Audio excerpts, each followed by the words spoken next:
أهلا بيكم في حلقة جديدة من برنامجكم سايب أثر. في ناس أول ما بيشوفوك بيحكموا عليك، بيشوفوا شكلك، لبسك، طريقتك، ويحطوك في خانة: مغرور، ضعيف، معقد، جامد، مستفز، بارد. بس محدش بيسأل هو إيه اللي ورا الشكل ده. في الحلقة دي من سايب أثر هنتكلم عن الانطباعات الغلط، وعن الناس اللي بتحكم على غيرها من غير ما تسمعهم، وهنسمع قصة شاب اتظلم بسبب نظرة سطحية. تعالوا نشوف حكاية رامي. رامي شاب في أواخر العشرينات، شغله كويس، شكله هادي ودايما ساكت. في شغله بيقولوا عليه شايف نفسه لأنه ما بيحبش يشارك في الكلام الكتير. وفي العيلة بيقولوا ما بيحبش حد لأنه قليل في الزيارات. الناس دايما واخدة عنه فكرة إنه مغرور أو بارد، بس الحقيقة رامي بيعاني من قلق اجتماعي حاد. كل مرة بيكون وسط ناس قلبه بيدق بسرعة، بيعرق، مش بيعرف يبدأ كلام.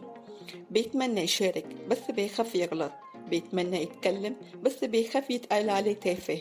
بيفكر في كل كلمة قبل ما يقولها، وبيراجع نفسه بعدها 1000 مرة.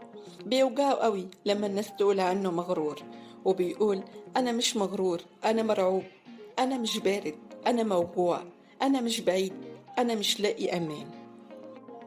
الناس بتحكم من بره، لكن الحقيقة كل واحد فينا جواه قصة. اللي ساكت مش دايما متكبر، ممكن يكون موجوع، واللي بيضحك ممكن يكون بيتكسر من جواه. في ناس لبسوا وش القوة عشان الحماية، وناس لبسوا وش الهدوء عشان الوجع. احنا بشر، مش صور سوشيال ميديا. مش كل اللي بيبان هو الحقيقة، وده معناه إننا محتاجين نتعلم نسأل بدل ما نحكم، ونسمع بدل ما نفترض. أنا مش زي ما بيتهيألك، وإنت كمان مش زي ما بيتقال عنك. خلي في مساحة دايما بين الانطباع والحكم. خلي قلبك واسع، لأن الناس اللي حواليك جواهم حكايات كتير، ويمكن كلمة منك تكون سبب في إنهم يكملوا. سؤال حلقتنا النهاردة: ايه اكتر انطباع غلط الناس اخدوه عنك وكنت تتمنى تقول لهم ايه؟ اكتبوا لي في الكومنتات وشاركوني قصتكم.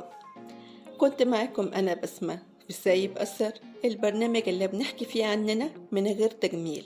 سايب اثر، قريب لقلبك. اشوفكم الحلقة الجاية.